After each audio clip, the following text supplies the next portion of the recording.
Welcome back, Ultima Weapons. It's the Night Sky Prince again, and I can't help but feel we're in a similar situation with Final Fantasy VII Remake that we were in with Final Fantasy Versus 13. Long periods, years even, and not a single new trailer. Well, recently posted over at 4chan, and huge shout out to Estime, or however you say your username on Reddit, for backing this up and sharing it with us. But some very interesting leaks came out regarding Final Fantasy VII. And I know what you're thinking, 4chan rumors aren't exactly the most accurate thing in the world. Well, guess what? It doesn't take too many Final Fantasy 15 trailers to realize that Square Enix isn't an accurate source of information for the content of their own games either. That being said, the entire plot, including the ending of Final Fantasy 15, was leaked on 4chan 6 months before the game came out. And guess which idiot was dumb enough to read the whole thing? Me, and nearly every detail turned out to be right. Thus, it's not too much of a stretch of the imagination to think that these rumors, especially given how fitting these details sound, to turn out to be true. But before we dive into these rumors, be sure to hit that subscribe button for all things Please Be Excited, and it's coming along nicely, but we can't show it off now, and even more to come. Seems like a good thread for me to leak crap on the low. Don't expect Final Fantasy VII Remake at PlayStation Experience. The next big showing is already decided to happen after Kingdom Hearts 3 is released. Though Kitase and Nomura are trying to convince the higher-ups to let them do a KH3 plus FF7R event at E3, but it doesn't seem like they'll give the okay. They want to market it when it's closer to release. This part is kinda devastating. This means we won't be getting any new FF7R news until after 2018. We knew 2019 would be the earliest release date for the game, but this is getting tremendously close to the game being forced to be released on PlayStation 5. After all, the PlayStation 4 will be 7 years old and is getting close to the end of its life cycle. He then continues, FF7R right now is in no shape to be shown in real time because a lot of gameplay aspects are not yet set in stone. We'll explain below. A lot of crap going on right now. The development was stalled for a few months after CyberConnect 2, mostly known for the .hack series that was partnered with Square Enix for this project, was fired. It's not in dev hell or anything, and it's actually progressing quite nicely. Problem is that CC2 did a crap job on many parts, and we have to reevaluate the entire project, see what we should keep and what we should rebuild from scratch, which effed our schedule up a bit and we missed some deadlines. We restarted development in September after hiring new staff and pulling seniors from Division 2. End quote. FF7R not being able to be shown in real time seems odd to me because Nomura was willing to show the game off, but it seems that Square Enix declined. This makes a lot of sense, however, when I reconsidered it, especially given the recent falling out with CyberConnect 2. To be honest, I was worried when they first announced they were contracting CyberConnect 2 because they didn't seem like the kind of company that can handle doing a massive project like Final Fantasy VII Remake. Even Square Enix nowadays doesn't seem like the company that can do it, though I digress. I'm also not surprised that Square Enix wasn't satisfied with CyberConnect 2's work. After all, Nomura commented that he personally made sure the trailers they had prepared were re-edited to be more of Square Enix style, and he was annoyed when they weren't. Then there was a question asked to this leaker regarding Tifa Lockhart. Do you know anything else on PlayStation Experience or only FF7R stuff? When will they reveal Tifa if it's the latter? Answer. All the character designs including Tifa have been finalized.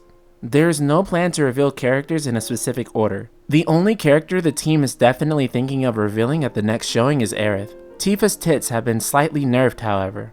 Wow, a moment of silence for many of you who've highly anticipated Tifa's large chesticles. However, I am not too disappointed, so long as they don't nerf my headcanon Aerith with impressively large cakes, which can easily steal the spotlight away from Tifa any day in my view. Of course, we all knew this one was coming since the Advent Children days, so disappointing for some, but indeed inevitable reality. Then we have the next question. How far into the story will Part 1 be?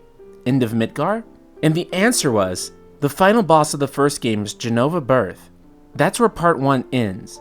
This is particularly odd to me, though I can strangely believe it. If you don't quite remember, Genova Birth is a boss battle that happens when you're on the boat to Costa del Sol, which would confirm we do indeed leave Midgar in Volume 1. This seemed really strange to me until I went back and carefully watched how all these scenes played out. It quickly became easy to imagine all these stealth elements and set pieces happening.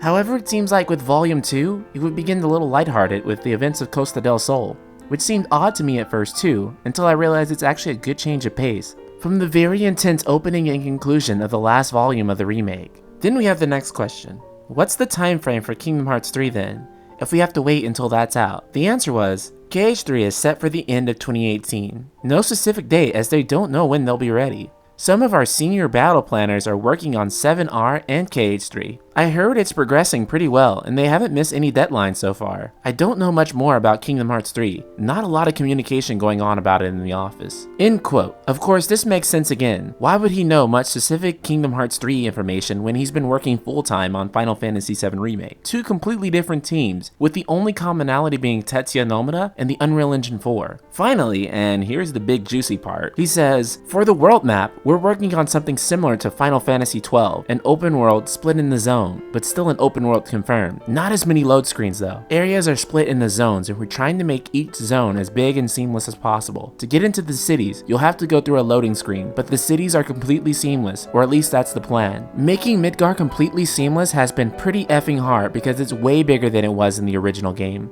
Splitting the city up with load screens is still a possibility if we fail, but Nomura is pretty stubborn about this. This excites me so much. First of all, it shows just how massive Midgar is. I mean, it must be ridiculously huge. I don't really mind load times in between towns as it is, because to me, it shows just how massive these towns must be. If there was anything in the era of HD Final Fantasies that has been severely lacking, it's towns. Except for the initial boot up load time and the fast travel load time, 15 had a very seamless world and everything loaded in the background. The problem is that they just put so much work into Lustblum and Altissia, they really didn't have any other cities for you to go to. Not even Noctis's hometown of Insomnia, at least not in a post-apocalyptic form. I just don't think Square Enix fully understands what towns represent in Final Fantasies, or JRPGs at large anymore. They thought with the Final Fantasy 13, no one cared about talking to NPCs with unimportant lines or walking around several different shops. To some extent, they were right about that, but that's not why we enjoy getting into a new town in a JRPG.